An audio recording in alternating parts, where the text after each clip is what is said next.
大家好，響3月5號，美國總統特朗普喺國會參眾兩院聯席會議演講，宣布美國回歸咗。作為一個普通香港人，我對政治唔熟，但好想了解佢講嘅啲咩。我將 YouTube 嘅英文字幕翻譯同總結嘅，等自己可去了解之餘，同分享俾有興趣嘅香港人或者識廣東話嘅朋友。呢個總結可以當係特朗普復興美國夢嘅懶人包。我覺得呢場演講對美國及世界都好重要。因為佢講嘅新政策、新發現同點解要停咗舊嘅唔好做法。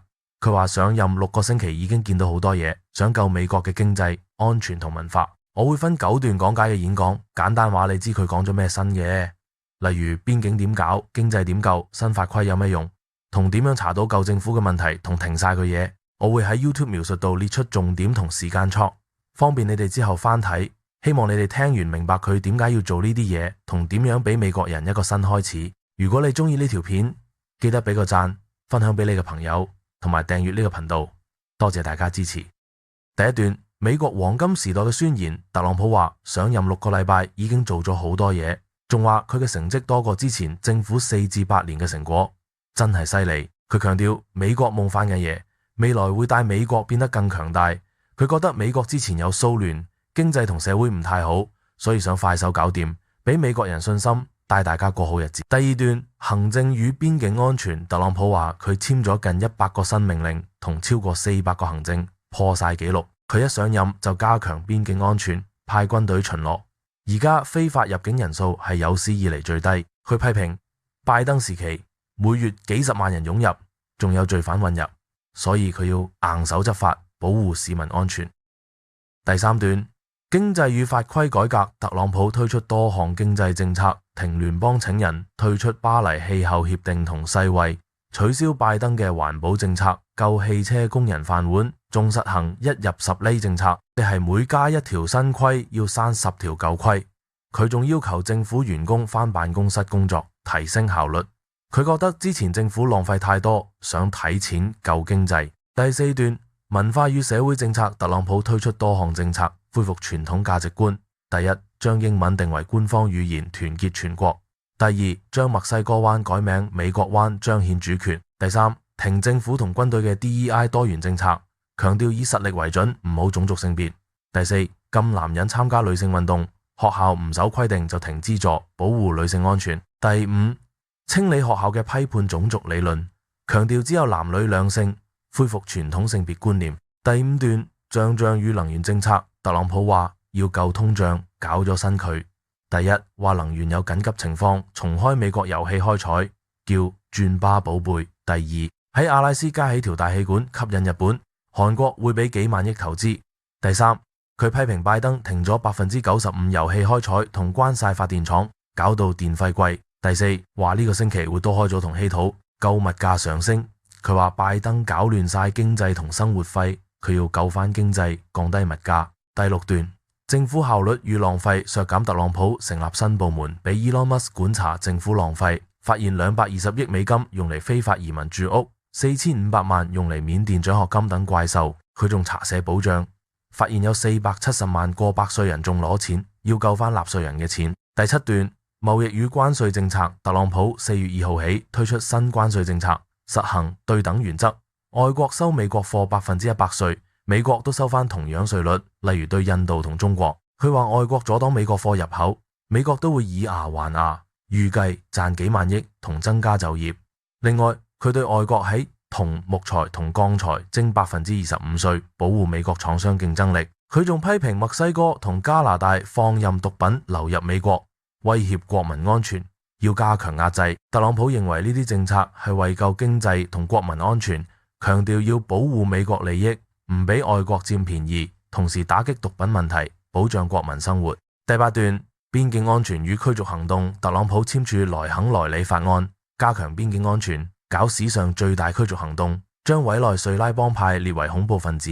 佢批評拜登開放邊境，令2100萬人湧入，所以要救翻安全。第九段，未來願景與總結。特朗普話未來4年要減稅，搞黃金飛彈盾，加強國防，救船廠，去火星插旗，帶美國進入黃金時代。佢想美國變得更強大，救經濟、文化同安全，俾大家過更好生活。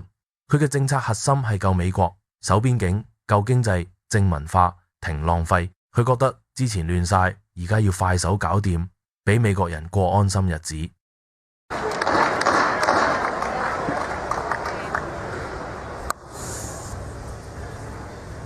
Mr. Speaker, the President of the United States.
Thank you.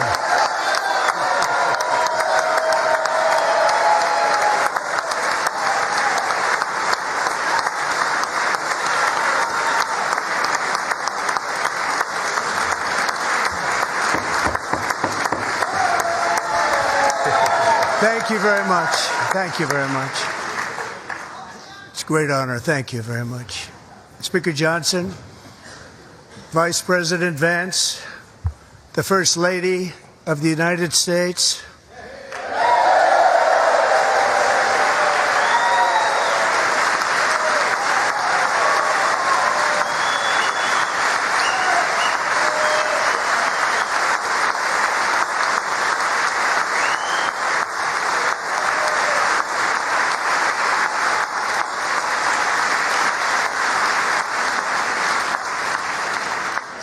members of the United States Congress, thank you very much. And to my fellow citizens, America is back.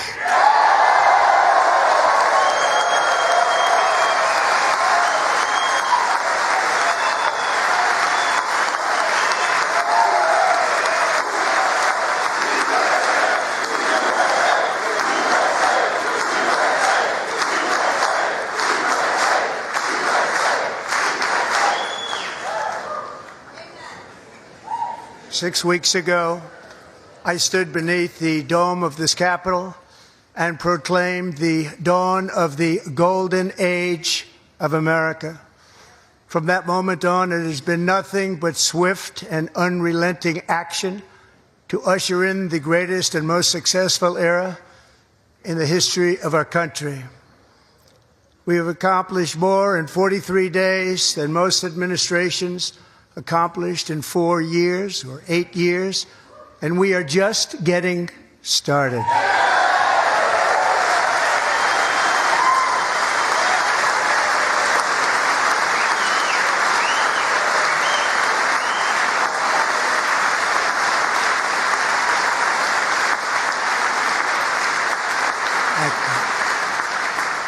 I return to this chamber tonight to report that America's momentum is back, our spirit is back, our pride is back, our confidence is back, and the American dream is surging bigger and better than ever before.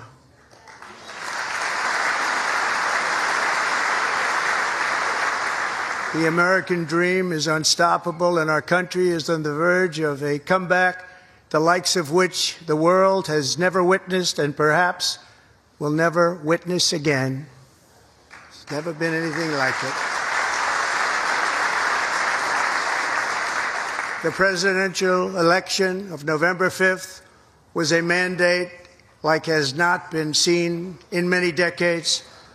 We won all 7 swing states, giving us an electoral college victory of 312 votes.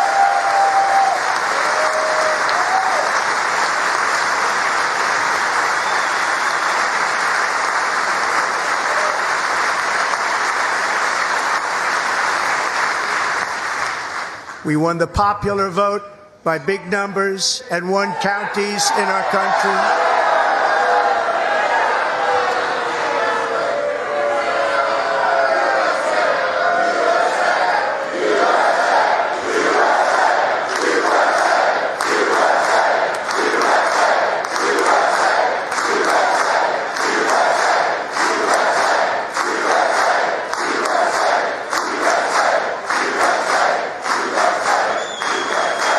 And won counties in our country, 2,700 to 525, on a map that reads almost completely red for Republican.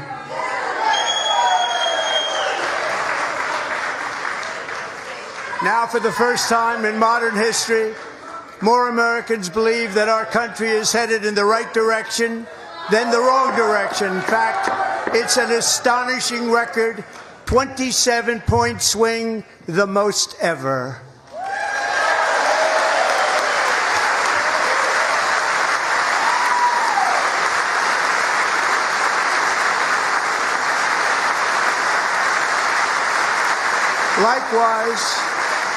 Small business optimism saw its single largest one-month gain ever recorded, a 41-point jump.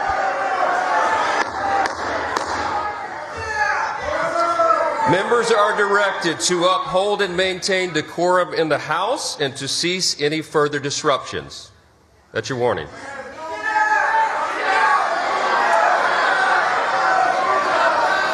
Members are engaging in willful and continuing breach of decorum, and the chair is prepared to direct the Sergeant-at-Arms to restore order to the joint session.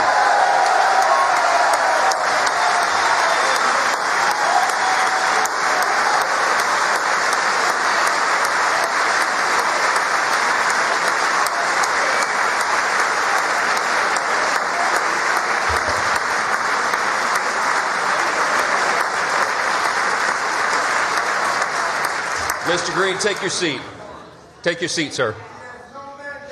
Take your seat.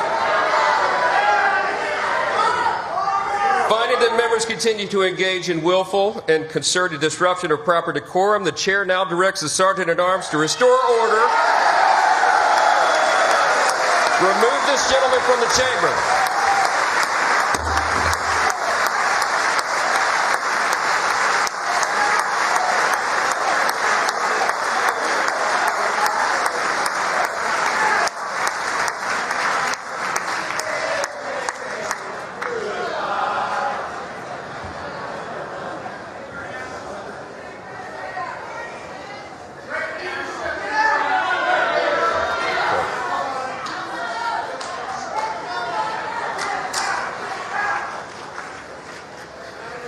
Members are directed to uphold and maintain decorum in the House. Mr. President, you continue. Thank you. Over the past 6 weeks, I have signed nearly 100 executive orders and taken more than 400 executive actions, a record to restore common sense, safety, optimism, and wealth all across our wonderful land. The people elected me to do the job, and I'm doing it.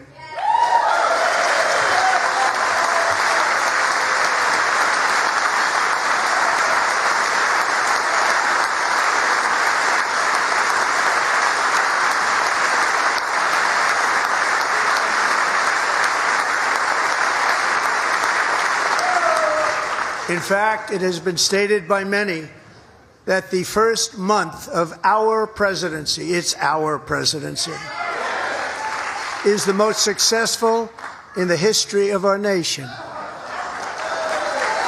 By many.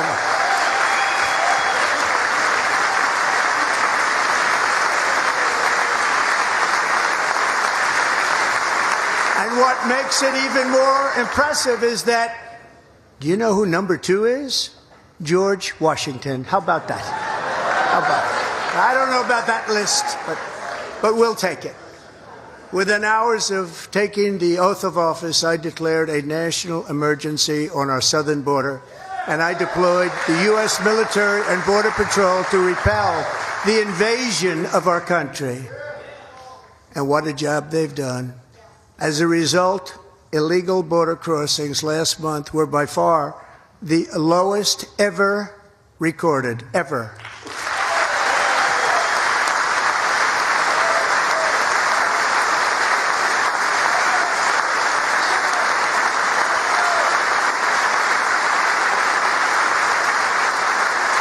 They heard my words and they chose not to come. Much easier that way.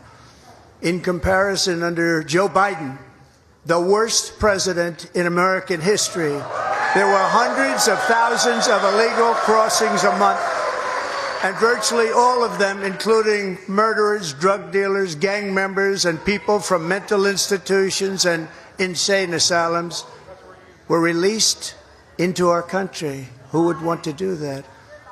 This is my 5th such speech to Congress. And once again, I look at the Democrats in front of me, and I realize there is absolutely nothing I can say to make them happy or to make them stand or smile or applaud. Nothing I can do. I could find a cure to the most devastating disease, a disease that would wipe out entire nations, or announce the answers to the greatest economy in history or the stoppage of crime to the lowest levels ever recorded. And these people sitting right here will not clap, will not stand, and certainly will not cheer for these astronomical achievements. They won't do it, no matter what. Five times I've been up here. It's very sad, and it just shouldn't be this way.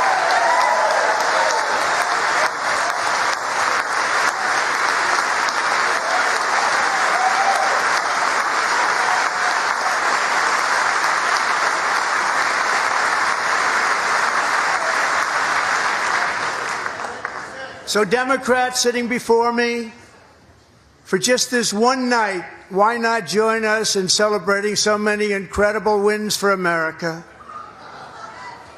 For the good of our nation, let's work together and let's truly make America great again.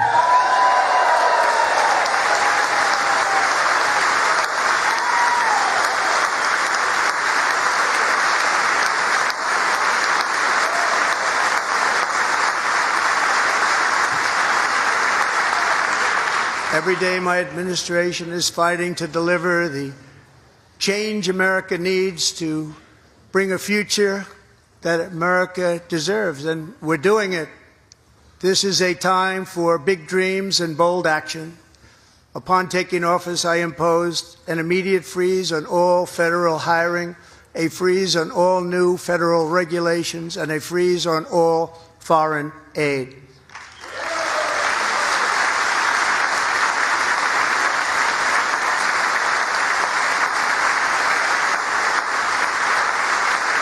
I terminated the ridiculous Green New Scam.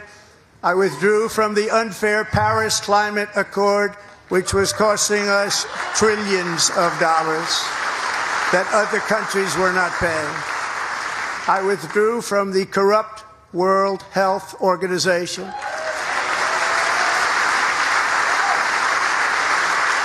And I also withdrew from the anti-American UN Human Rights Council.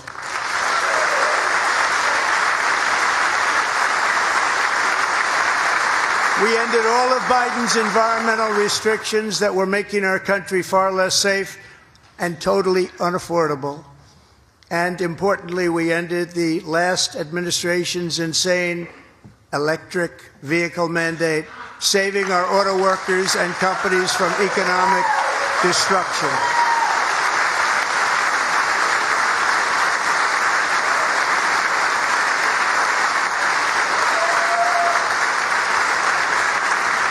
To unshackle our economy, I have directed that for every one new regulation, 10 old regulations must be eliminated, just like I did in my very successful first day.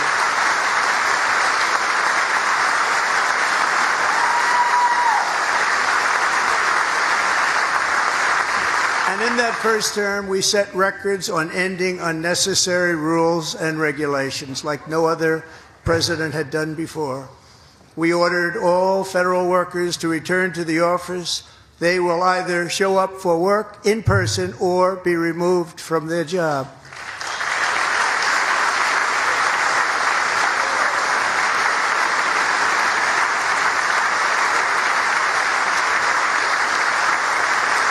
And we've ended weaponized government where, as an example, a sitting president is allowed to viciously prosecute his political opponent, like me. How did that work out?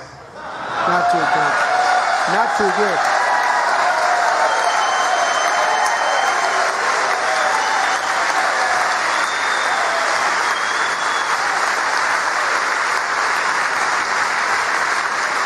And I have stopped all government censorship and brought back free speech in America. It's back.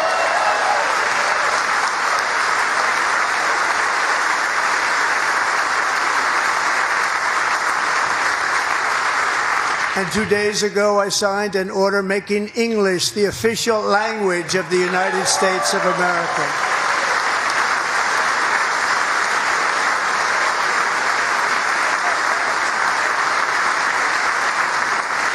I renamed the Gulf of Mexico the Gulf of America.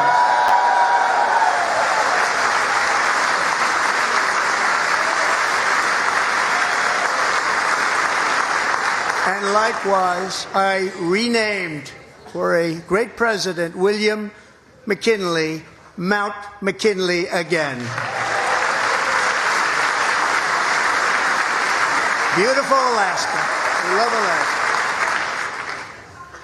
We've ended the tyranny of so-called diversity, equity, and inclusion policies all across the entire federal government and indeed the private sector and our military. And our country will be woke no longer.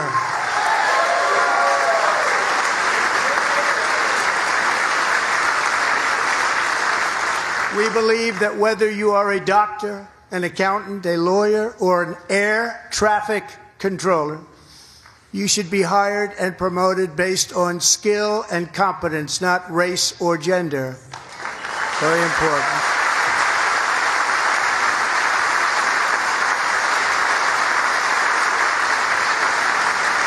You should be hired based on merit.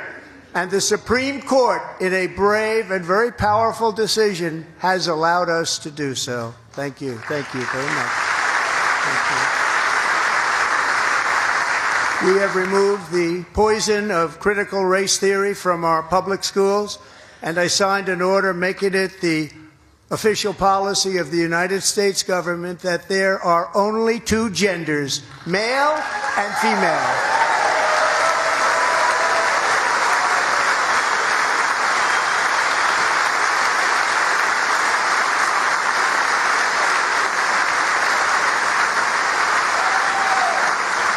I also signed an executive order to ban men from playing in women's sports.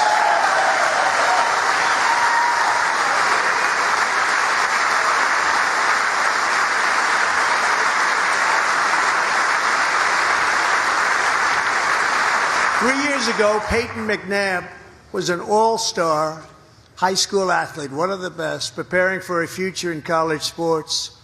But when her girls' volleyball match was invaded by a male, he smashed the ball so hard in Peyton's face, causing traumatic brain injury, partially paralyzing her right side and ending her athletic career. It was a shot like she's never seen before. She's never seen anything like it. Peyton is here tonight in the gallery, and Peyton, from now on, schools will kick the men off the girls' team, or they will lose all federal funding.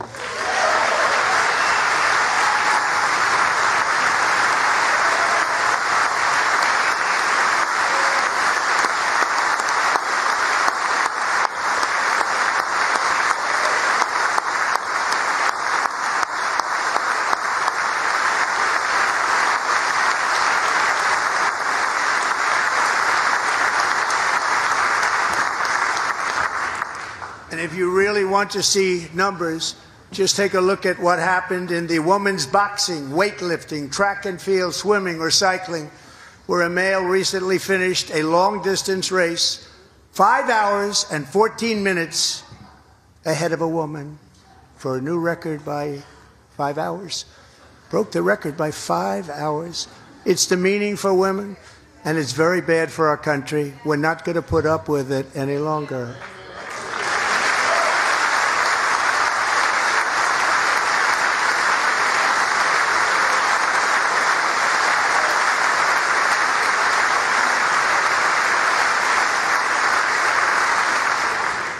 What I have just described is only a small fraction of the common sense revolution that is now, because of us, sweeping the entire world. Common sense has become a common theme, and we will never go back. Never. Never going to let that happen. Among my very highest priorities is to rescue our economy and get dramatic and immediate relief to working families. As you know, we inherited from the last administration an economic catastrophe and an inflation nightmare. Their policies drove up energy prices, pushed up grocery costs, and drove the necessities of life out of reach for millions and millions of Americans. They've never had anything like it. We suffered the worst inflation in 48 years, but perhaps even in the history of our country. They're not sure. As president, I'm fighting every day to reverse this damage and make America affordable again.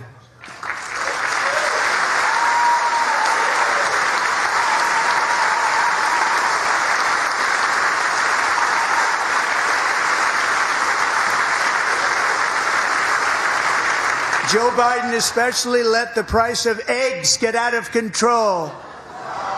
The egg price is out of control.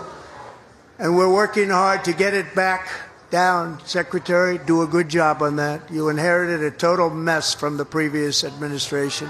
Do a good job.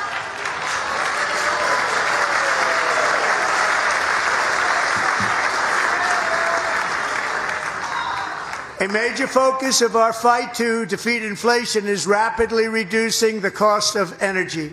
The previous administration cut the number of new oil and gas leases by 95%, slowed pipeline construction to a halt, and closed more than 100 power plants. We are opening up many of those power plants right now.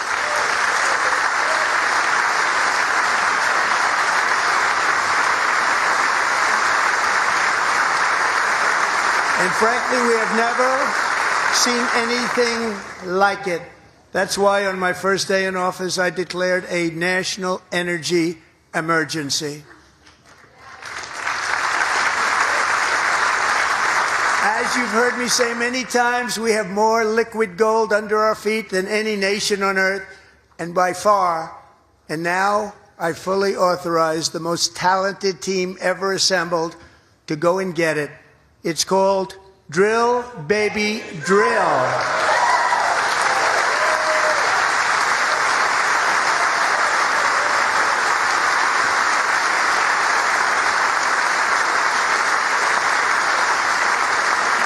My administration is also working on a gigantic natural gas pipeline in Alaska, among the largest in the world, where Japan, South Korea, and other nations want to be our partner with investments of trillions of dollars each. There's never been anything like that one.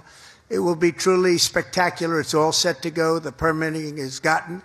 And later this week, I will also take historic action to dramatically expand production of critical minerals and rare earths here in the USA.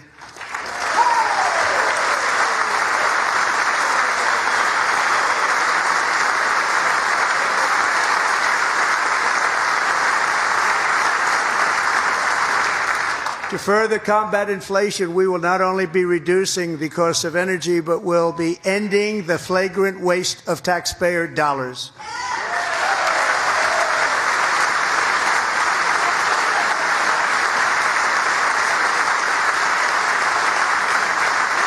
And to that end, I have created the brand new Department of Government Efficiency, DOGE.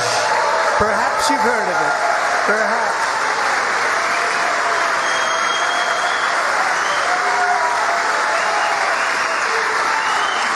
Which is headed by Elon Musk, who is in the gallery tonight.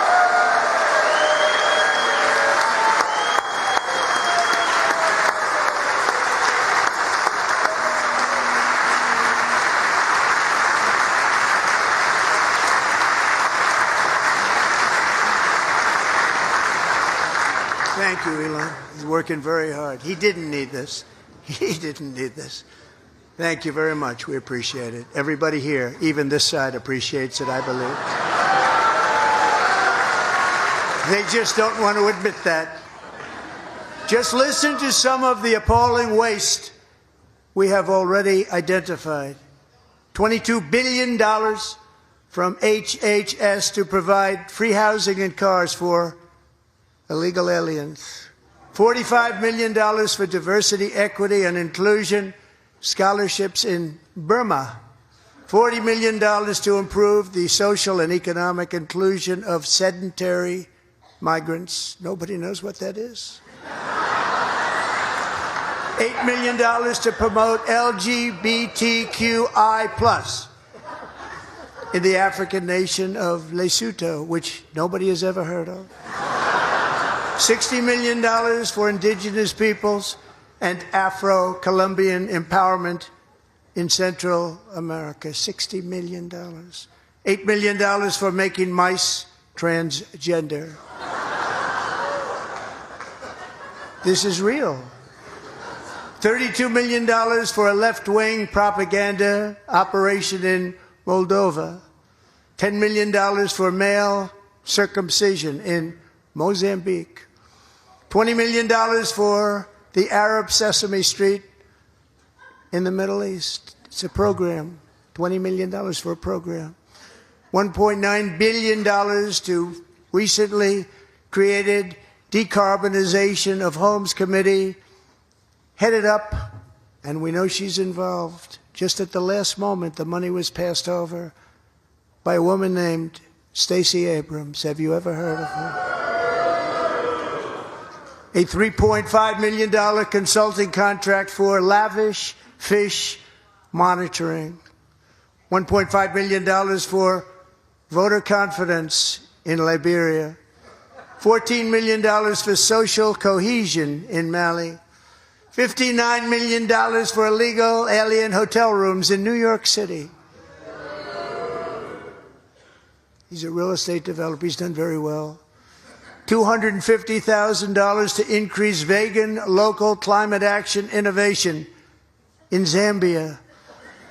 $42 million for social and behavior change in Uganda. $14 million for improving public procurement in Serbia. $47 million for improving learning outcomes in Asia. Asia's doing very well with learning. I don't know what we're doing. We should use it ourselves. And $101 million for DEI contracts at the Department of Education. The most ever paid, nothing even like it. Under the Trump administration, all of these scams, and they're far worse, but I didn't think it was appropriate to talk about them. They're so bad. Many more have been found out and exposed and swiftly terminated by a group of very intelligent, mostly young people, headed up by Elon, and we appreciate it. We found hundreds of billions of dollars of fraud.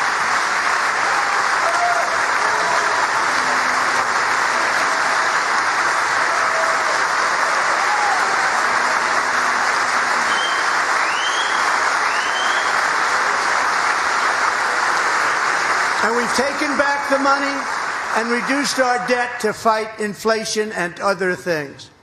Taken back a lot of that money. We got it just in time. This is just the beginning.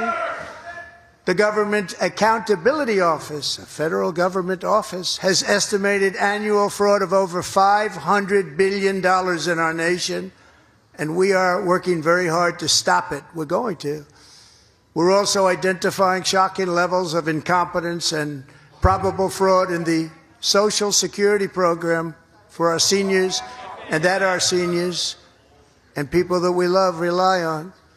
Believe it or not, government databases list 4.7 million Social Security members from people aged 100 to 109 years old. It lists 3.6 million people from ages 110 to 119. I don't know any of them. I know some people that are rather elderly, but not quite that elderly. 3.47 million people from ages 120 to 129.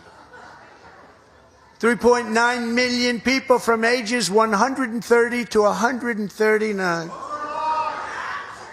3.5 million people from ages 140 to 149. And money is being paid to many of them, and we're searching right now. In fact, Pam, good luck. Good luck. You're going to find it. But a lot of money is paid out to people because it just keeps getting paid and nobody does, and it really hurts Social Security and hurts our country. 1.3 million people from ages 150 to 159, and over 130,000 people, according to the Social Security databases, are age over 160 years old. We have a healthier country than I thought, Bobby.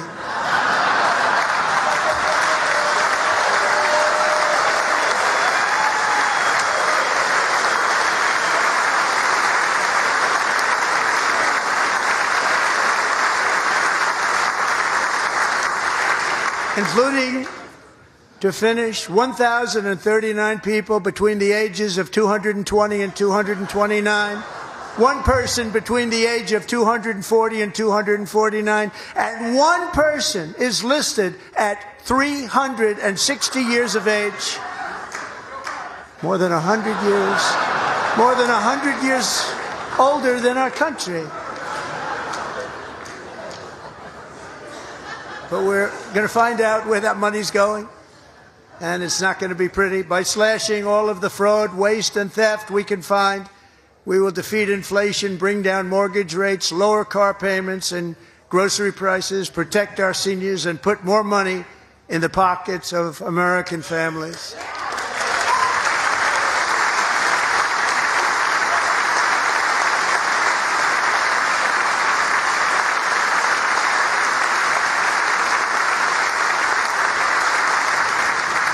And today, interest rates took a beautiful drop, big, beautiful drop. It's about time.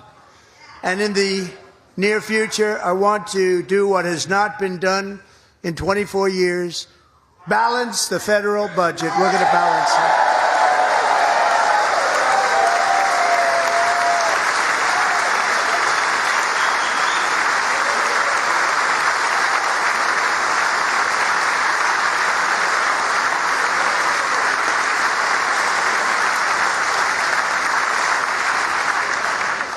With that goal in mind, we have developed in great detail what we are calling the Gold Card, which goes on sale very, very soon. For $5 million, we will allow the most successful job-creating people from all over the world to buy a path to U.S. citizenship. It's like the green card, but better and more sophisticated. And these people will have to pay tax in our country. They won't have to pay tax from where they came. The money that they've made, you wouldn't want to do that, but they have to pay tax, create jobs. They'll also be taking people out of colleges and paying for them so that we can keep them in our country instead of having them being forced out. Number one, at the top school, as an example, being forced out and not being allowed to stay and create tremendous numbers of jobs and great success for a company out there. So while we take out the criminals, killers, traffickers, and child predators who are allowed to enter our country under the open border policy of these people, the Democrats, the Biden administration, the open border insane policies that you've allowed to destroy our country, we will now bring in brilliant, hardworking, job-creating people. They're going to pay a lot of money, and we're going to reduce our debt with that money.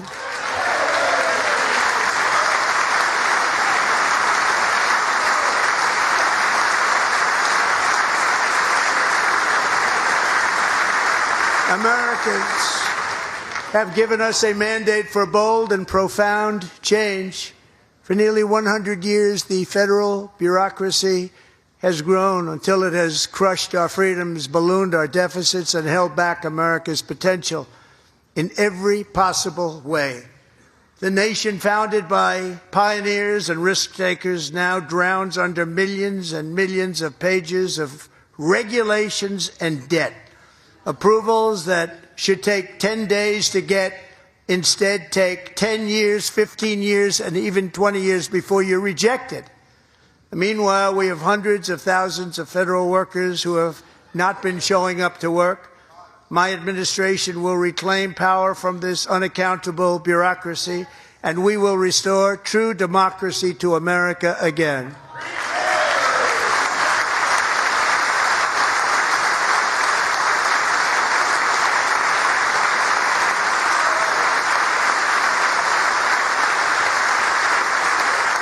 And any federal bureaucrat who resists this change will be removed from office immediately.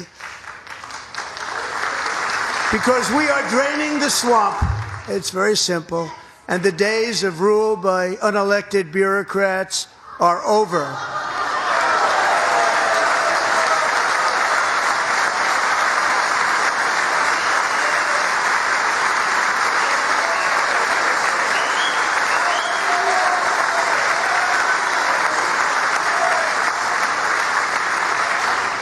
And the next phase of our plan to deliver the greatest economy in history is for this Congress to pass tax cuts for everybody. They're in there. They're waiting for you to vote.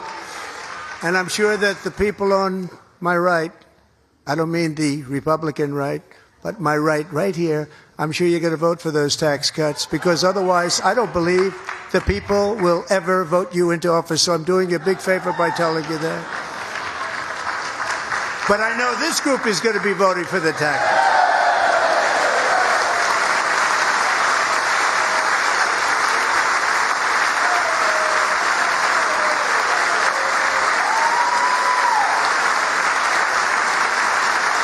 Thank you.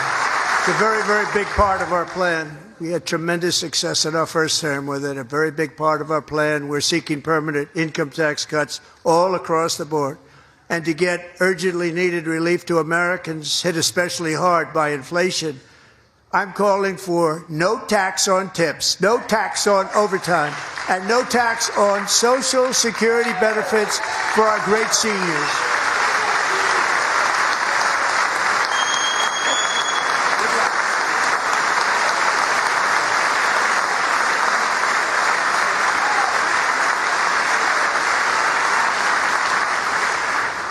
And I also want to make interest payments on car loans tax deductible, but only if the car is made in America.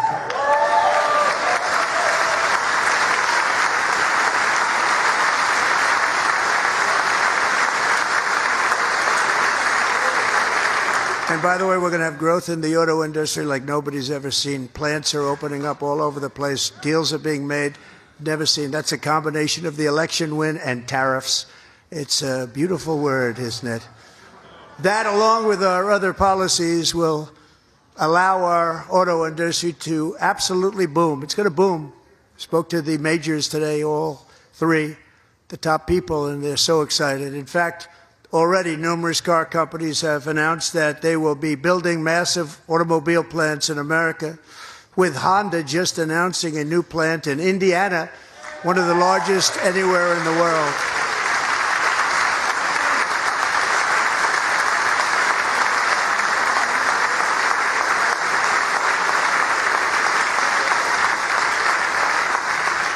And this has taken place since our great victory on November 5th, a date which will hopefully go down as one of the most important in the history of our country.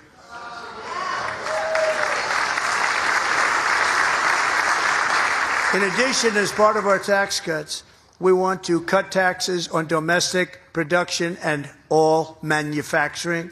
And just as we did before, we will provide 100% expensing. It will be retroactive to January 20th, 2025. And it was one of the main reasons why our tax cuts were so successful in our first term, giving us the most successful economy in the history of our country. First term. We had a great first term.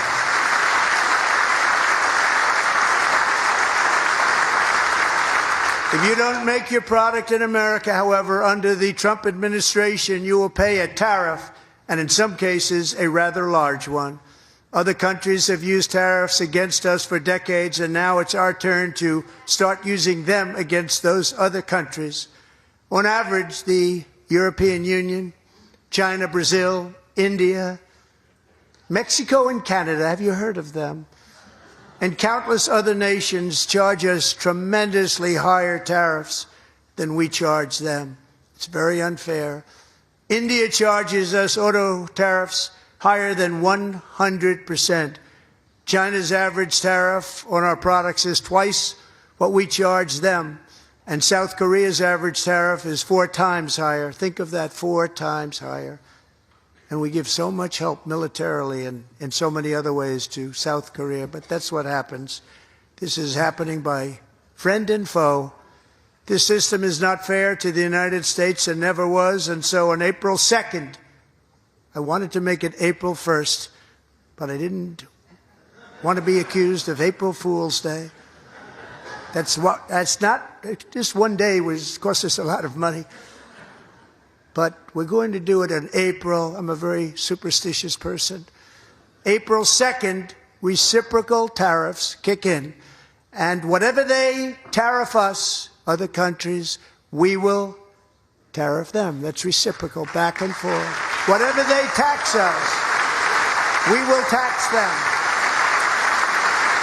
If they do non-monetary tariffs to keep us out of their market, then we will do non-monetary barriers to keep them out of our market. There's a lot of that, too. They don't even allow us in their market. We will take in trillions and trillions of dollars and create jobs like we have never seen before. I did it with China and I did it with others, and the Biden administration couldn't do anything about it because there was so much money they couldn't do anything about it.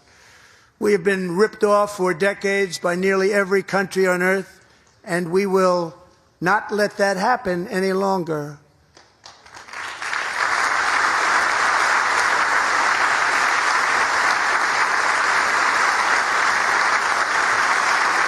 Much has been said over the last 3 months about Mexico and Canada, but we have very large deficits with both of them. But even more importantly, they've allowed fentanyl to come into our country at levels never seen before, killing hundreds of thousands of our citizens and many very young, beautiful people, destroying families.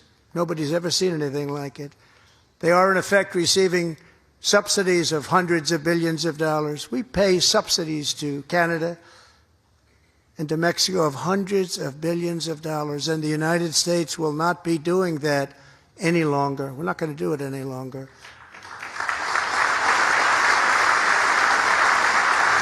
Thanks to our America First policies we're putting into place, we have had $1.7 trillion of new investment in America in just the past few weeks. The combination of the election and our economic policies that people of SoftBank, one of the most brilliant anywhere in the world, announced a $200 billion investment.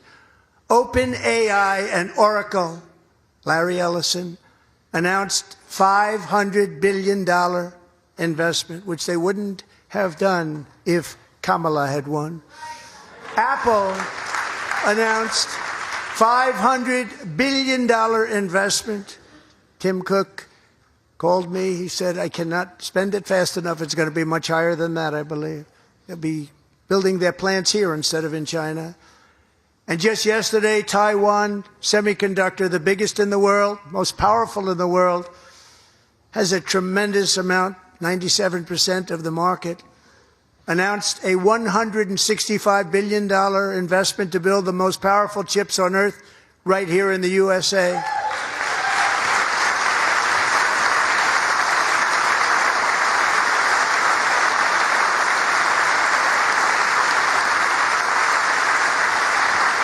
And we're not giving them any money. Your CHIPS Act is a horrible, horrible thing. We give hundreds of billions of dollars, and it doesn't mean a thing. They take our money and they don't spend it. All that meant to them, we're giving them no money. All that was important to them was they didn't want to pay the tariffs, so they came and they're building, and many other companies are coming. We don't have to give them money.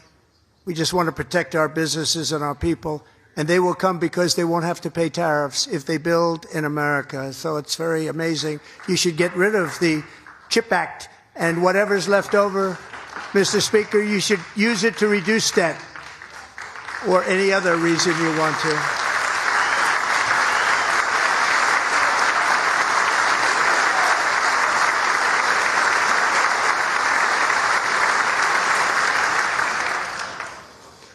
Our new trade policy will also be great for the American farmer. I love the farmer, who will now be selling into our home market, the USA, because nobody is going to be able to compete with you. because there's goods that come in from other countries and companies. They're really in a bad position in so many different ways. They're uninspected. They may be very dirty and disgusting, and they come in and they pour in, and they hurt our American farmers. The tariffs will go on agricultural product coming into America, and our farmers, starting on April 2nd, it may be a little bit of an adjustment period. We had that before when I made the deal with China, $50 billion of purchases, and I said, just bear with me, and they did. They did. Probably have to bear with me again, and this will be even better. That was great. The problem with it was that Biden didn't enforce it. He didn't enforce it. $50 billion of purchases, and we were doing great, but Biden did not enforce it, and it hurt our farmers. But our farmers are going to have a field day right now. So to our farmers, have a lot of fun. I love you too. I love you too. It's all going to happen.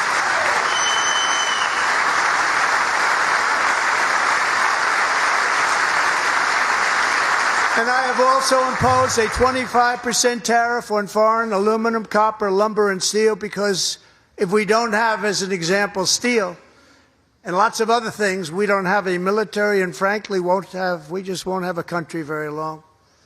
Here today is a proud American steelworker, fantastic person from Decatur, Alabama, Jeff Denard. Has been working at the same steel plant for 27 years in a job that has allowed him to serve as the captain of his local volunteer fire department, raise 7 children with his beautiful wife, Nicole, and over the years provide a loving home for more than 40 foster children. So great, Jeff.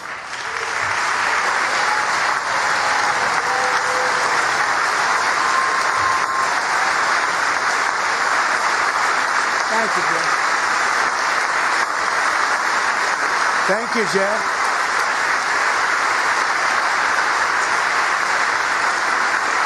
Stories like Jeff's remind us that tariffs are not just about protecting American jobs. They're about protecting the soul of our country.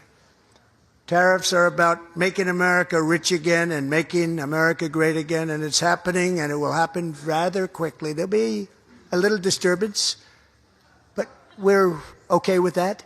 It won't be much. No, you're not. Oh. And look where Biden took us. Very low, the lowest we've ever been. Jeff, I want to thank you very much. And I also want to recognize another person who has devoted herself to foster care community. She works so hard on it. A very loving person, our magnificent First Lady of the United States.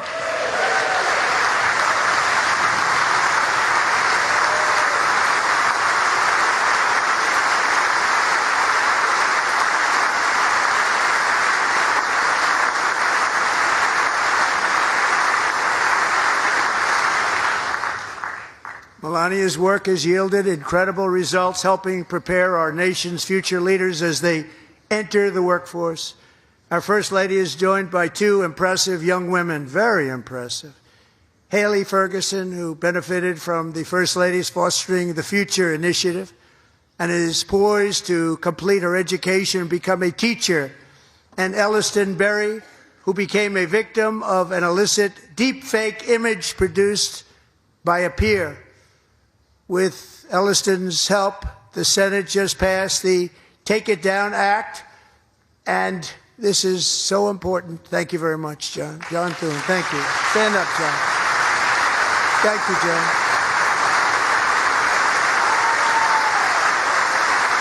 Thank you all very much.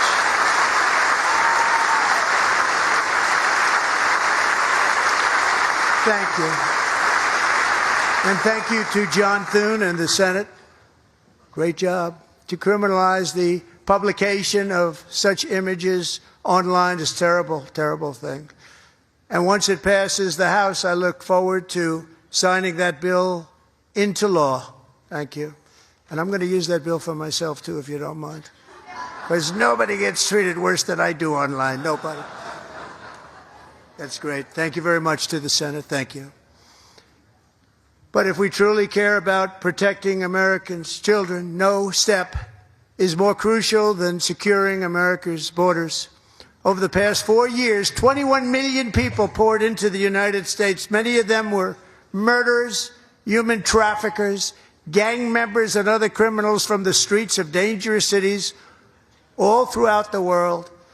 Because of Joe Biden's insane and very dangerous open border policies, they are now strongly embedded in our country, but we are getting them out and getting them out fast.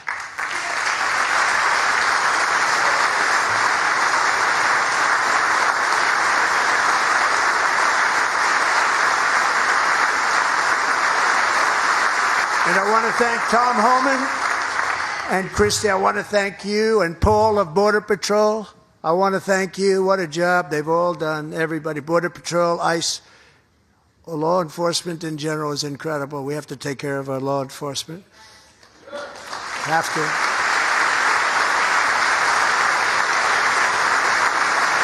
Last year,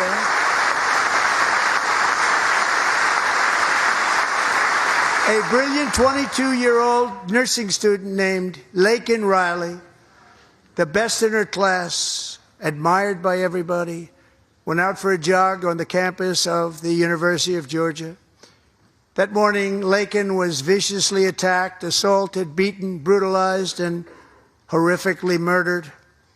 Laken was stolen from us by a savage illegal alien gang member who was arrested while trespassing across Biden's open southern border and then set loose into the United States under the heartless policies of that failed administration. It was indeed a failed administration.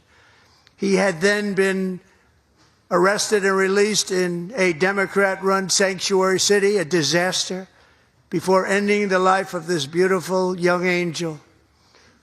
With us this evening are Laken's beloved mother, Allison, and her sister, Lauren.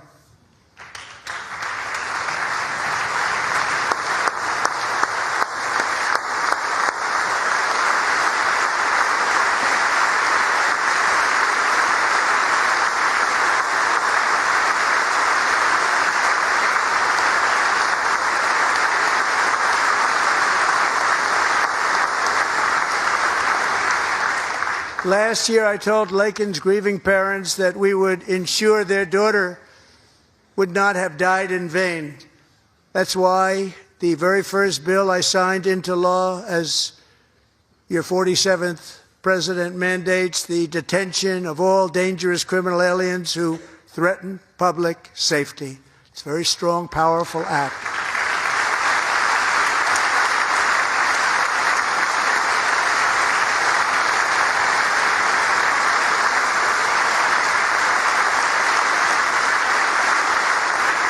It's called the Laken-Riley Act.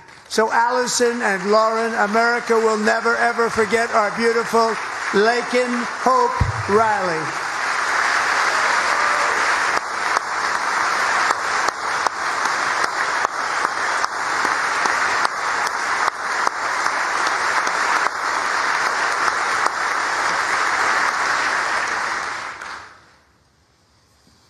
Thank you very much. Since taking office, my administration has launched the most sweeping border and immigration crackdown in American history, and we quickly achieved the lowest numbers of illegal border crossers ever recorded. Thank you.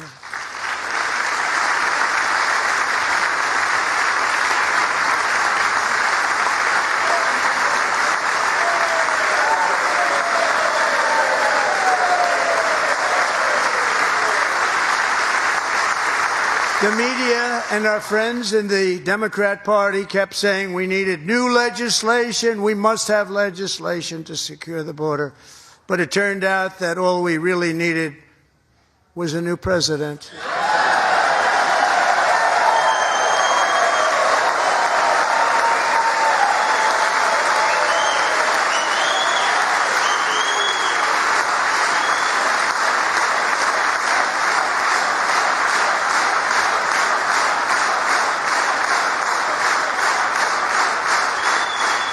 Thank you. Joe Biden didn't just open our borders, he flew illegal aliens over them to overwhelm our schools, hospitals, and communities throughout the country. Entire towns like Aurora, Colorado, and Springfield, Ohio, buckled under the weight of the migrant occupation and corruption like nobody's ever seen before. Beautiful towns destroyed. Now, just as I promised in my inaugural address, we are achieving the great liberation of America.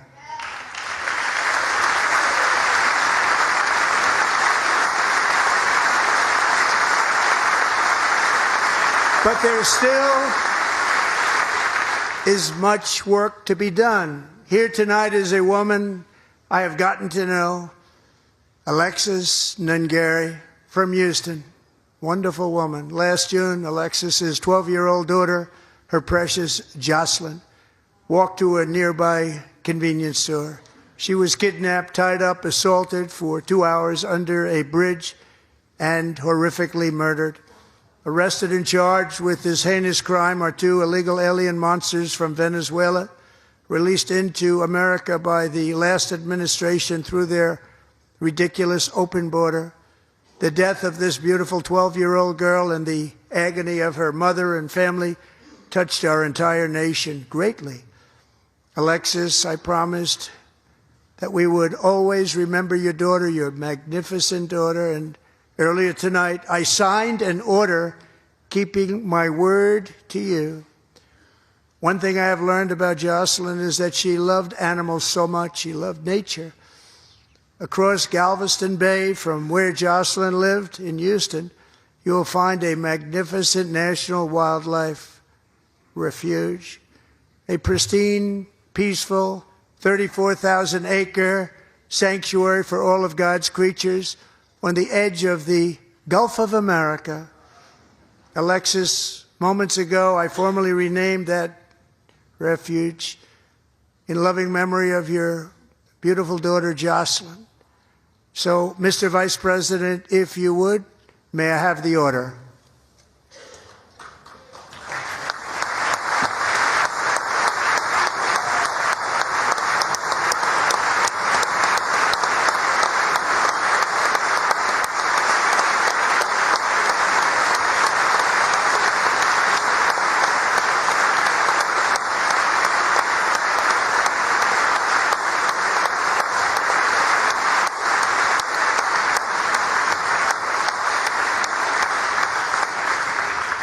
Thank you very much.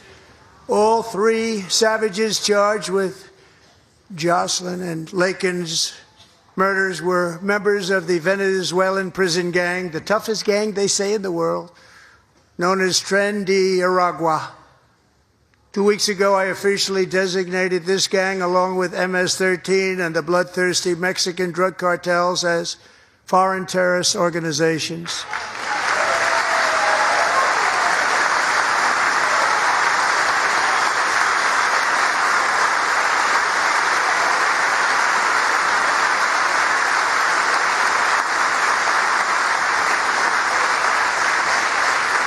They are now officially in the same category as ISIS, and that's not good for them. Countless thousands of these terrorists were welcomed into the U.S. by the Biden administration. But now every last one will be rounded up and forcibly removed from our country, or, if they're too dangerous, put in jails, standing trial in this country, because we don't want them to come back ever. With us this evening is a warrior on the front lines of that battle, Border Patrol Agent Roberto Ortiz. Great guy.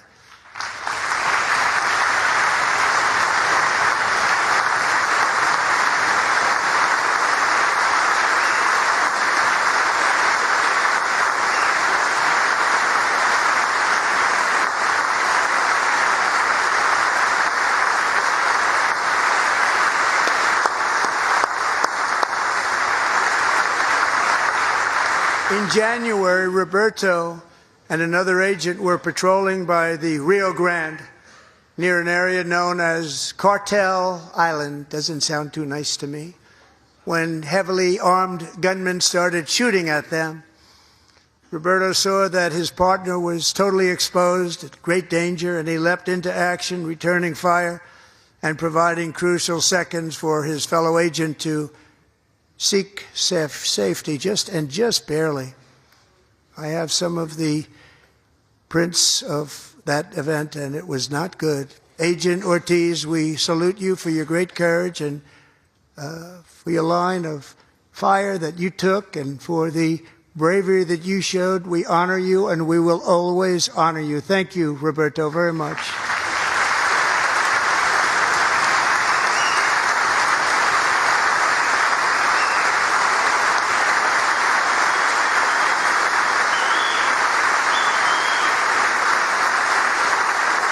Thank you, Roberto. And I actually got to know him on my many calls to the border. He's a great gentleman. The territory to the immediate south of our border is now dominated entirely by criminal cartels that murder, rape, torture, and exercise total control. They have total control over a whole nation, posing a grave threat to our national security. The cartels are waging war in America, and it's time for America to wage war on the cartels, which we are doing.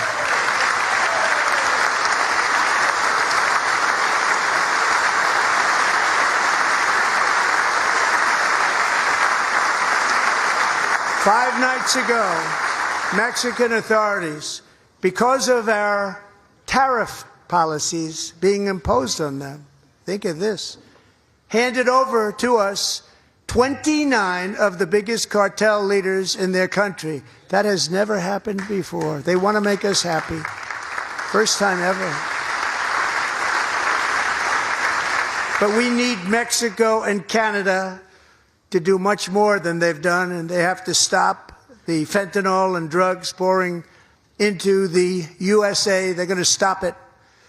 I have sent Congress a detailed funding request laying out exactly how we will eliminate these threats to protect our homeland and complete the largest deportation operation in American history, larger even than current record holder President Dwight D. Eisenhower, a moderate man, but someone who believed very strongly in borders.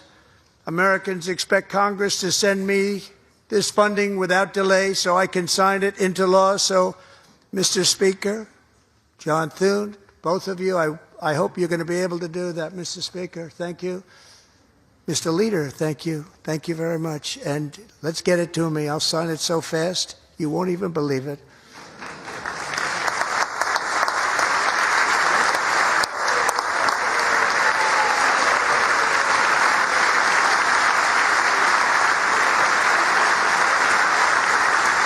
And as we reclaim our sovereignty, we must also bring back law and order to our cities and towns.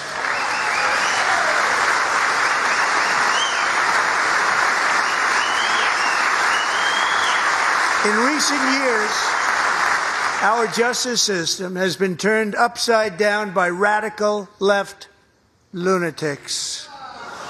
Many jurisdictions virtually ceased enforcing the law against dangerous repeat offenders while weaponizing law enforcement against political opponents like me. My administration has acted swiftly and decisively to restore fair, equal, and impartial justice under the constitutional rule of law, starting at the FBI and the DOJ. Pam, good luck. Cash, wherever you may be, good luck. Good luck. Pam Bond. Good luck. So important. Going to do a great job. Cash, thank you. Thank you, Cash.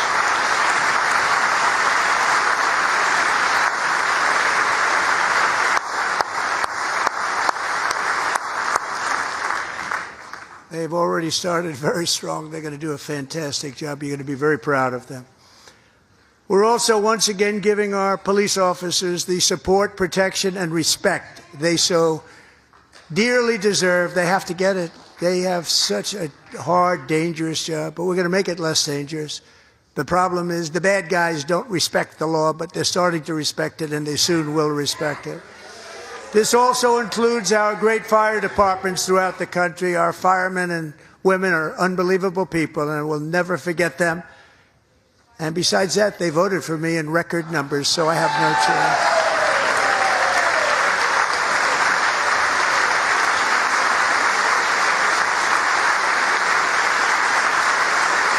One year ago this month, 31-year-old New York police officer Jonathan Diller, unbelievably wonderful person and a great officer, was gunned down at a traffic stop on Long Island. I went to his funeral.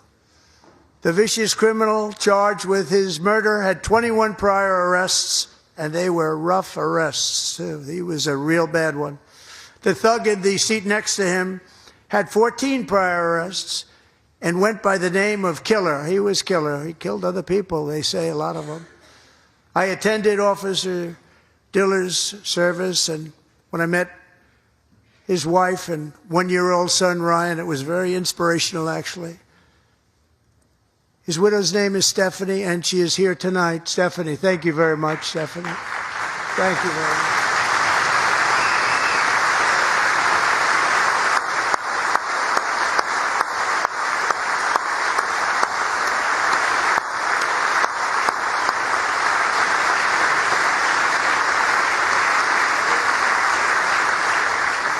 Stephanie, we're going to make sure that Ryan knows his dad was a true hero, New York's finest, and we're going to get these cold-blooded killers and repeat offenders off our streets, and we're going to do it fast. Got to stop it. They get out with 28 arrests. They push people into subway trains. They hit people over the head, back of the head with baseball bats. We got to get them out of here.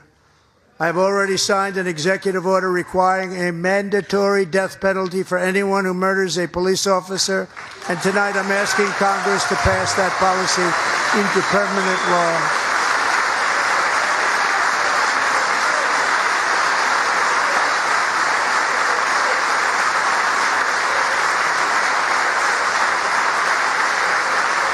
I'm also asking for a new crime bill getting tough on repeat offenders while enhancing protections for America's police officers so they can do their jobs without fear of their lives being totally destroyed. They don't want to be killed. We're not going to let them be killed. Joining us in the gallery tonight is a young man who truly loves our police. His name is DJ Daniel. He is 13 years old, and he has always dreamed of becoming a police officer.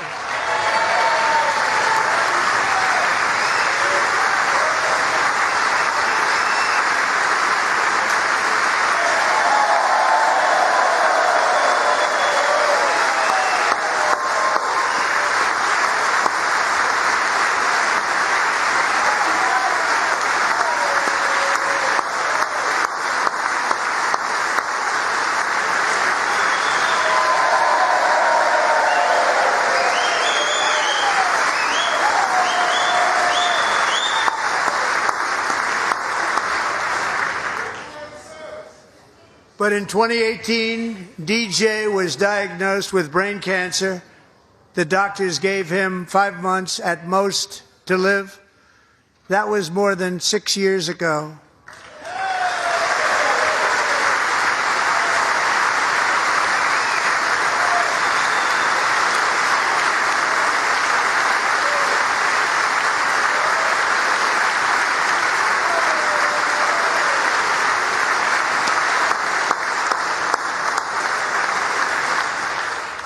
Since that time, DJ and his dad have been on a quest to make his dream come true, and DJ has been sworn in as an honorary law enforcement officer, actually a number of times. The police love him, the police departments love him.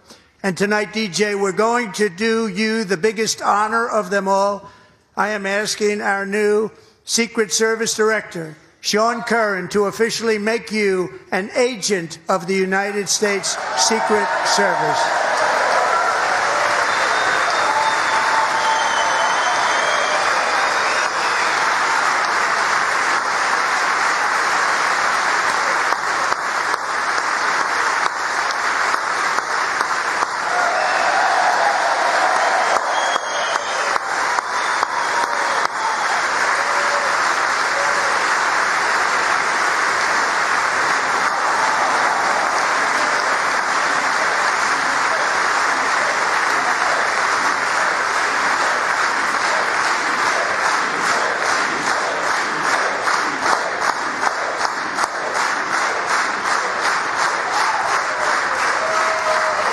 Thank you, DJ.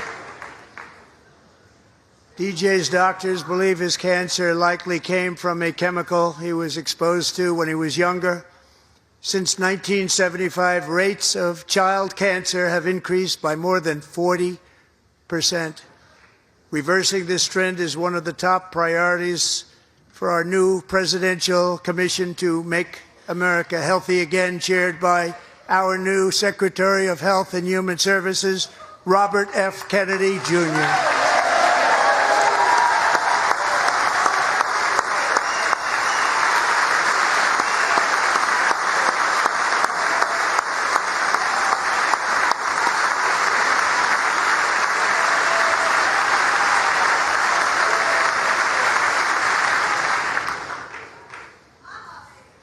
With the name Kennedy, you would have thought everybody over here would have been cheering. How quickly they forget.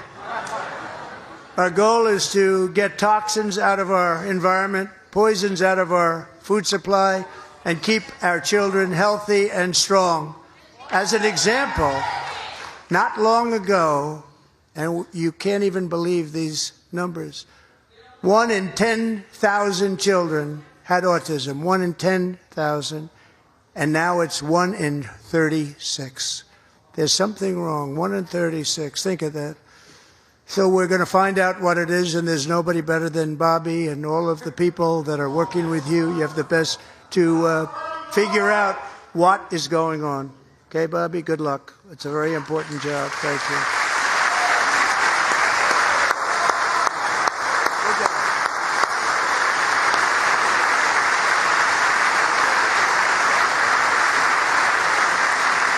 Thank you. My administration is also working to protect our children from toxic ideologies in our schools. A few years ago, January Littlejohn and her husband discovered that their daughter's school had secretly socially transitioned their 13-year-old little girl. Teachers and administrators conspired to deceive January and her husband while encouraging her daughter to use a new name and pronouns.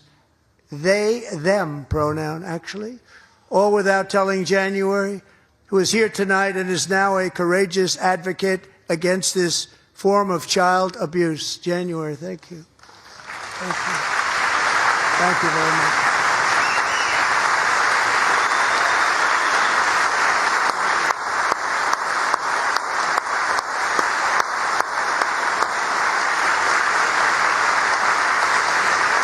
Thank you. Stories like this are why, shortly after taking office, I signed an executive order banning public schools from indoctrinating our children with transgender ideology.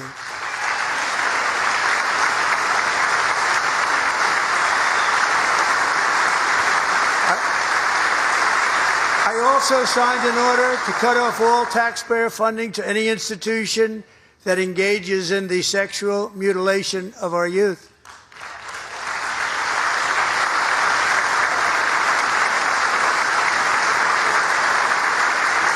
And now I want Congress to pass a bill permanently banning and criminalizing sex changes on children and forever ending the lie that any child is trapped in the wrong body.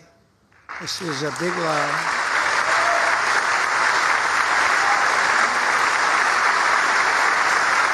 And our message to every child in America is that you are perfect exactly the way God made you.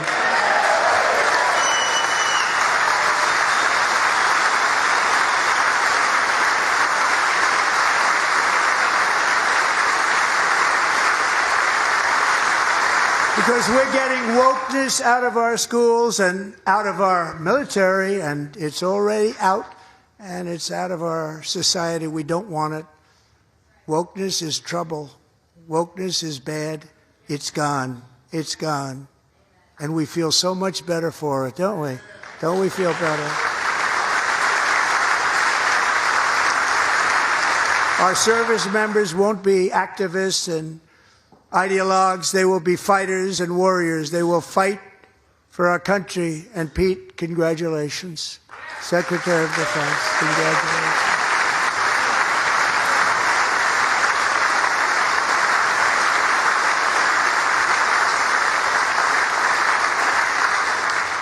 And he's not big into the woke movement, I can tell you. I know him well. I am pleased to report that in January, the U.S. Army had its single best recruiting month in 15 years, and that all armed services are having among the best recruiting results ever in the history of our services. What a difference.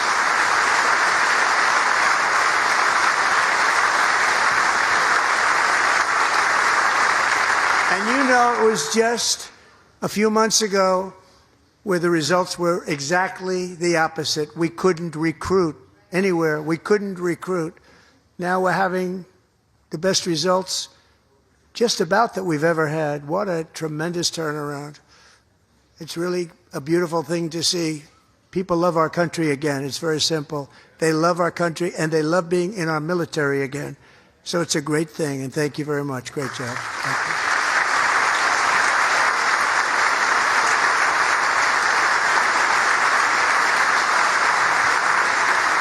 We're joined tonight by a young man, Jason Hartley, who knows the weight of that call of duty. Jason's father, grandfather, and great-grandfather all wore the uniform. Jason tragically lost his dad, who was also a Los Angeles County Sheriff's deputy when he was just a boy, and now he wants to carry on the family legacy of service.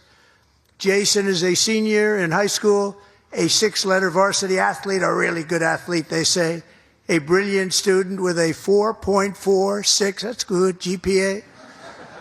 And his greatest dream is to attend the U.S. Military Academy at West Point.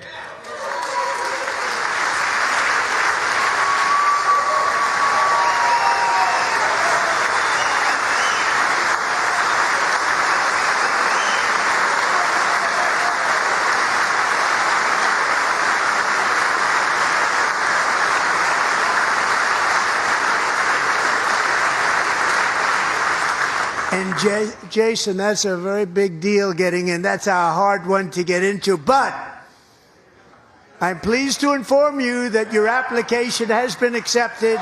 You will soon be joining the Corps of Cadets.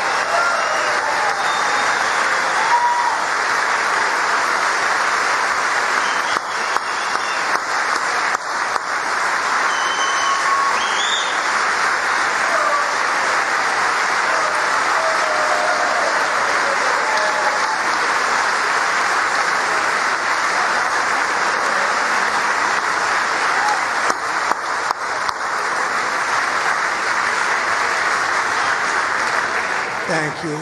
Jason, you're going to be on the long gray line, Jason. As Commander-in-Chief, my focus is on building the most powerful military of the future.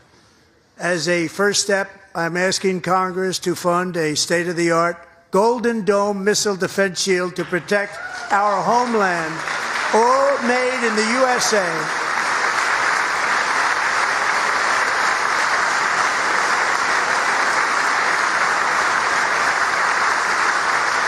Ronald Reagan wanted to do it long ago, but the technology just wasn't there, not even close. But now we have the technology. It's incredible, actually. And other places, they have it. Israel has it. Other places have it. And the United States should have it too, right, Tim, right? They should have it too. So I want to thank you. But it's a very, very important. This is a very dangerous world. We should have it. We want to be protected, and we're going to protect our citizens like never before. To boost our defense industrial base, we are also going to resurrect the American shipbuilding industry, including commercial shipbuilding and military shipbuilding.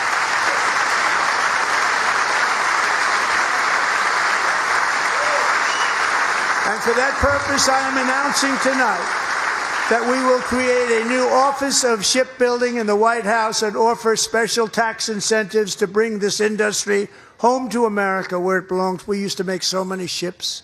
We don't make them anymore very much, but we're going to make them very fast, very soon.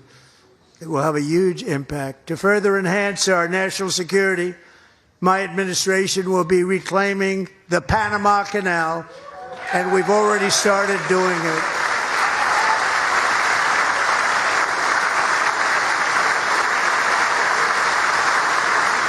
Just today, a large American company announced they are buying both ports around the Panama Canal and lots of other things having to do with the Panama Canal and a couple of other canals. The Panama Canal was built by Americans for Americans, not for others, but others could use it. But it was built at tremendous cost of American blood and treasure. 38,000 workers died building the Panama Canal.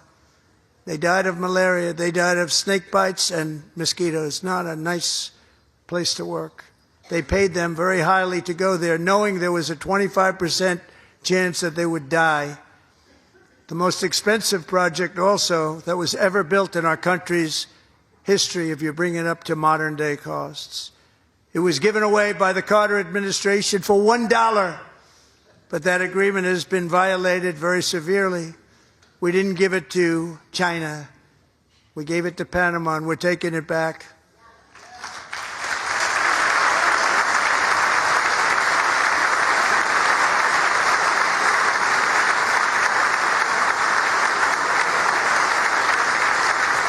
And we have Marco Rubio in charge. Good luck, Marco. Now, we know who to blame if anything goes wrong. Marco's been amazing, and he's going to do a great job. Think of it. He got 100 votes. You know, he was approved with actually 99, but the 100th was this gentleman, and I feel very certain. So let's assume he got 100 votes. And I'm either very, very happy about that or I'm very concerned about it. But he's already proven. I mean, he's a great gentleman. He's respected by everybody, and we appreciate you voting for Marco. He's going to do a fantastic job. Thank you. Thank you. He's doing a great job. Great job.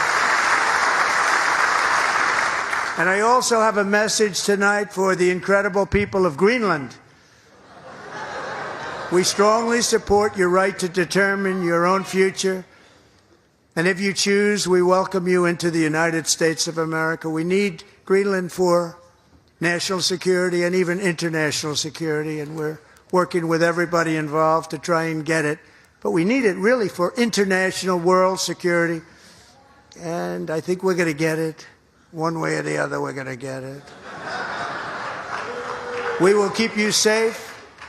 We will make you rich, and together we will take Greenland to heights like you have never thought possible before. It's a very small population, but very, very large piece of land and very, very important for military security. America is once again standing strong against the forces of radical Islamic terrorism. 3.5 years ago, ISIS terrorists killed 13 American service members and countless others in the Abbey Gate bombing during the disastrous and incompetent withdrawal from Afghanistan. Not that they were withdrawing, it was the way they withdrew. Perhaps the most embarrassing moment in the history of our country. Tonight I am pleased to announce that we have just apprehended the top terrorist responsible for that atrocity, and he is right now on his way here to face the swift sword of American justice.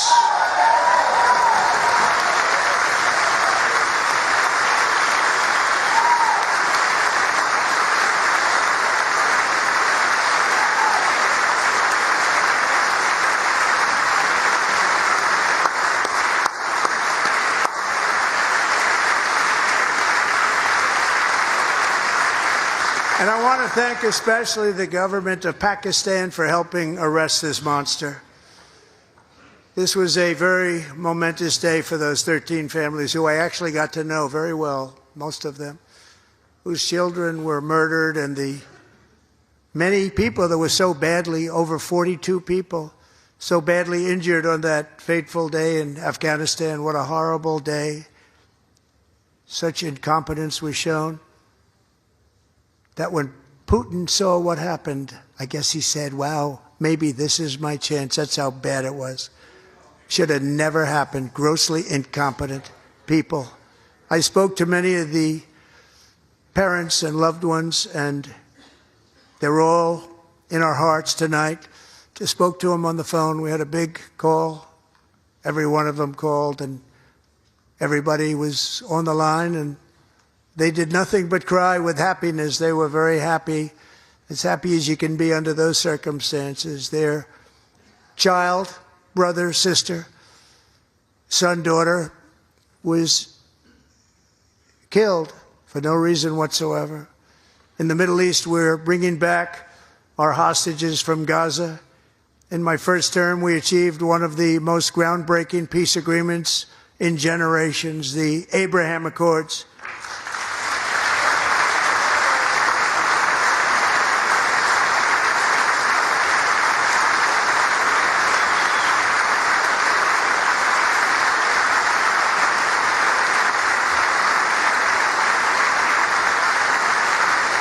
And now we're going to build on that foundation to create a more peaceful and prosperous future for the entire region. A lot of things are happening in the Middle East. People haven't been talking about that so much lately with everything going on with Ukraine and Russia. But a lot of things are happening in the Middle East. It's a rough neighborhood, actually. I'm also working tirelessly to end the savage conflict in Ukraine. Millions of Ukrainians and Russians have been needlessly killed or wounded in this horrific and brutal conflict with no end in sight. The United States has sent hundreds of billions of dollars to support Ukraine's defense with no security, with no anything.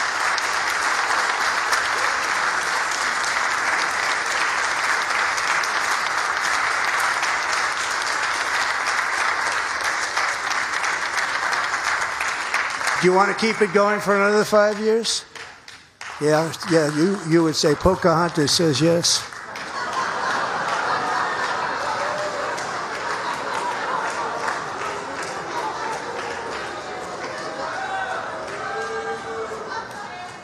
$2,000 people are being killed every single week.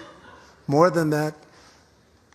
They're Russian young people. They're Ukrainian young people. They're not Americans. But I want it to stop. Meanwhile, Europe has sadly spent more money buying Russian oil and gas than they have spent on defending Ukraine, by far. Think of that. They've spent more buying Russian oil and gas than they have defending. And we've spent perhaps $350 billion, like taking candy from a baby. That's what happened. And they've spent $100 billion. What a difference that is. And we have an ocean separating us, and they don't.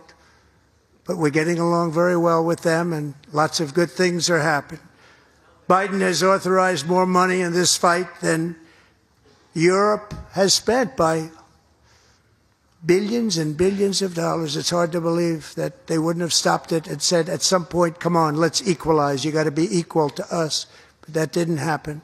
Earlier today, I received an important letter from President Zelensky of Ukraine. The letter reads, Ukraine is ready to come to the negotiating table as soon as possible to bring lasting peace closer. Nobody wants peace more than the Ukrainians, he said. My team and I stand ready to work under President Trump's strong leadership to get a peace that lasts. We do really value how much America has done to help Ukraine maintain its sovereignty and independence. Regarding the agreement on minerals and security, Ukraine is ready to sign it at any time that is convenient for you. I appreciate that he sent this letter, just got it a little while ago. Simultaneously, we've had serious discussions with Russia and have received strong signals that they are ready for peace. Wouldn't that be beautiful? Wouldn't that be beautiful?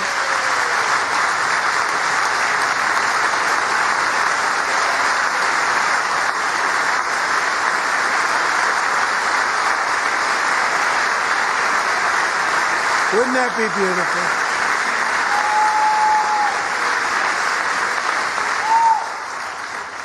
It's time to stop this madness. It's time to halt the killing. It's time to end this senseless war. If you want to end wars, you have to talk to both sides. Nearly 4 years ago, amid rising tensions, a history teacher named Mark Fogel was detained in Russia and sentenced to 14 years in a penal colony. Rough stuff. The previous administration barely lifted a finger to help him. They knew he was innocent, but they had no idea where to begin. But last summer, I promised his 95-year-old mother, Malphine, that we would bring her boy safely back home. After 22 days in office, I did just that, and they are here tonight.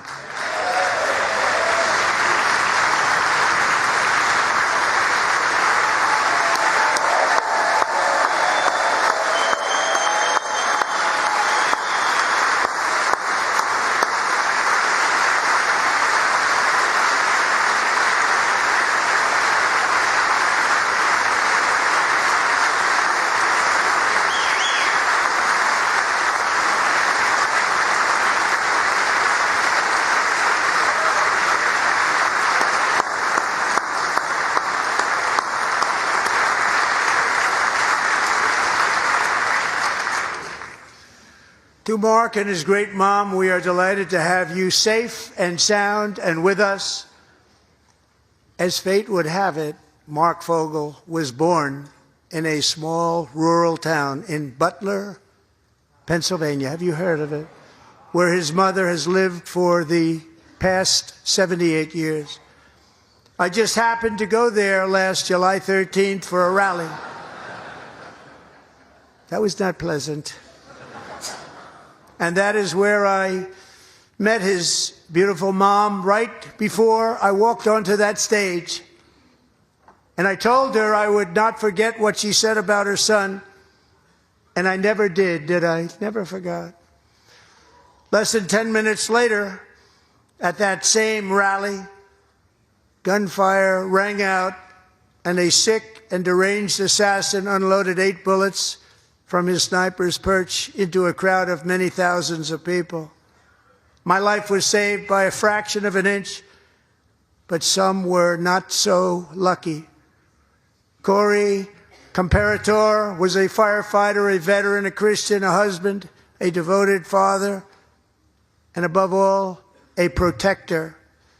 When the sound of gunshots pierced the air, it was a horrible sound.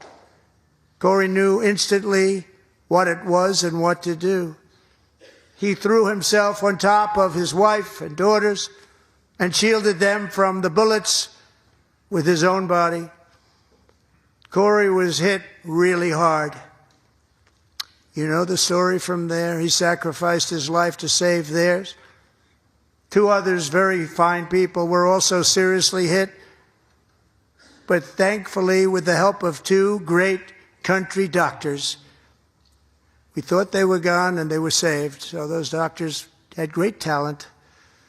We're joined by Corey's wife, Helen, who was his high school sweetheart, and their 2 beloved daughters, Allison and Kaylee. Thank you.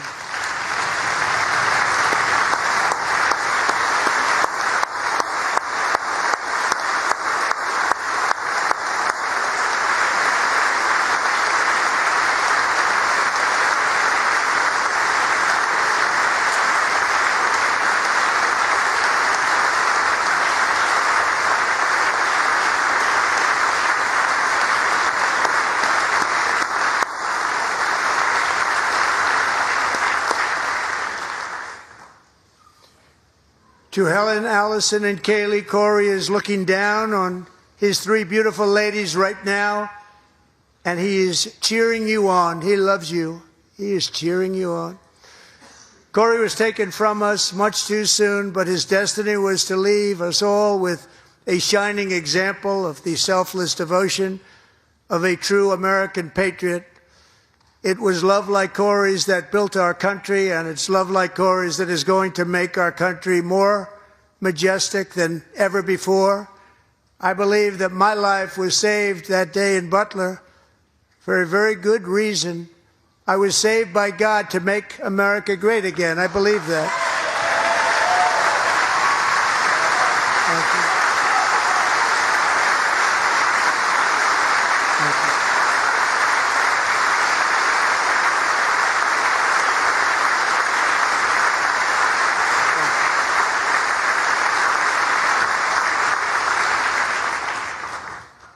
Thank Thank you very much. From the patriots of Lexington and Concord to the heroes of Gettysburg and Normandy, from the warriors who crossed the Delaware to the trailblazers who climbed the Rockies, and from the legends who soared at Kitty Hawk to the astronauts who touched the moon, Americans have always been the people who defied all odds, transcended all dangers, made the most extraordinary sacrifices, and did whatever it took to defend our children, our country, and our freedom.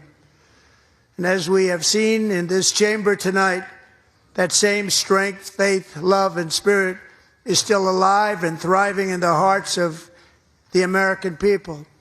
Despite the best efforts of those who would try to censor us, silence us, break us, destroy us, Americans are today a proud, free, sovereign, and independent nation that will always be free, and we will fight for it till death. We will never let anything happen to our beloved country, because we are a country of doers, dreamers, fighters, and survivors. Our ancestors crossed a vast ocean, strode into the unknown wilderness, and carved their fortunes from the rock and soil of a perilous and very dangerous frontier. They chased our destiny across a boundless continent. They built the railroads, laid the highways, and graced the world with American marvels like the Empire State Building, the mighty Hoover Dam, and the towering Golden Gate Bridge. They lit the world with electricity, broke free of the force of gravity, fired up the engines of American industry, vanquished the communists, fascists, and Marxists all over the world, and gave us countless modern wonders sculptured out of iron, glass, and steel. We stand on the shoulders of these pioneers who won and built the modern age, these workers who poured their sweat into the skylines of our cities, these warriors who shed their blood on fields of battle and gave everything they had for our rights and for our freedom. Now it is our time to take up the righteous cause of American liberty. And it is our turn to take America's destiny into our own hands and begin the most thrilling days in the history of our country. This will be our greatest era. With God's help, over the next 4 years, we are going to lead this nation even higher, and we are going to forge the freest, most advanced, most dynamic, and most dominant civilization ever to exist on the face of this earth. We are going to create the highest quality of life, build the safest and wealthiest and healthiest and most vital communities anywhere in the world. We are going to conquer the vast frontiers of science, and we are going to lead humanity into space and plant the American flag on the planet Mars and even far beyond.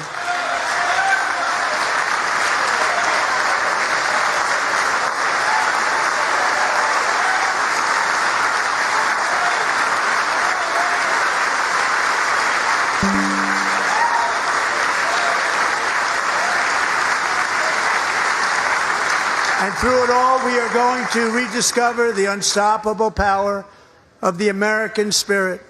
And we are going to renew unlimited promise of the American dream.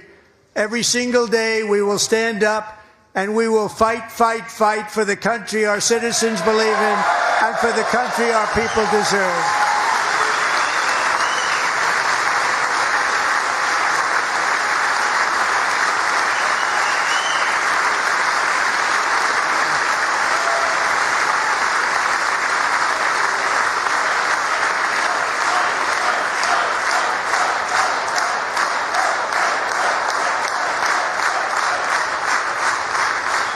My fellow Americans, get ready for an incredible future, because the golden age of America has only just begun.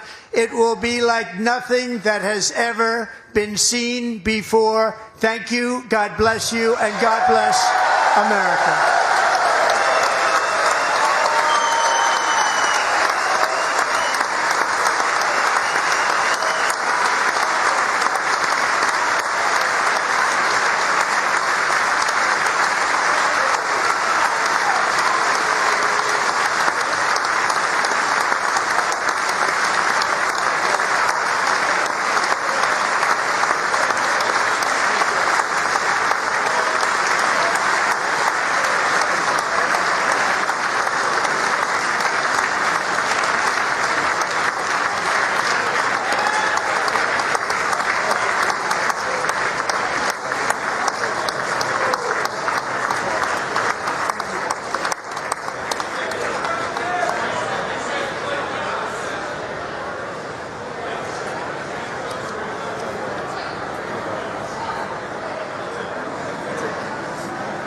very much. Great job. Thank you. Great honor. Thank you. Thank you. Get this place going, all right? Thank you. It's a great honor. Thank you. Thank you, Mr. President. Thank you very much.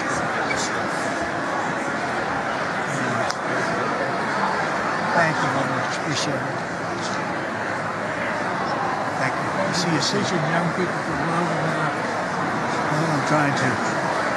Great guy. Thank you. That's your favorite. Thank you. Thank you. Thank you very much. Appreciate it. Howard. Thank you again. Thank you again. Won't forget. So good. Yeah, it's good. So good, sir.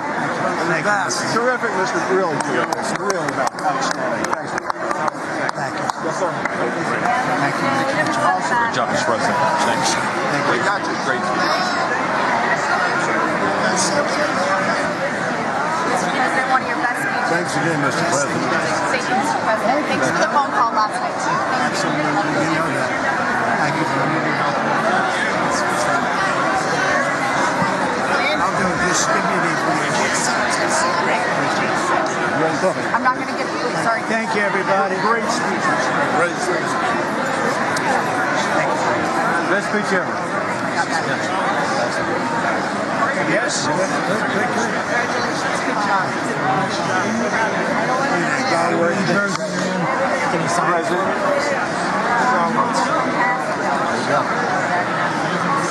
President Roger Williams, thanks for the call. I love Roger Williams. Thank you. You don't have to introduce yourself. Mr. President. I know you better than you do, Roger. Thank you so much.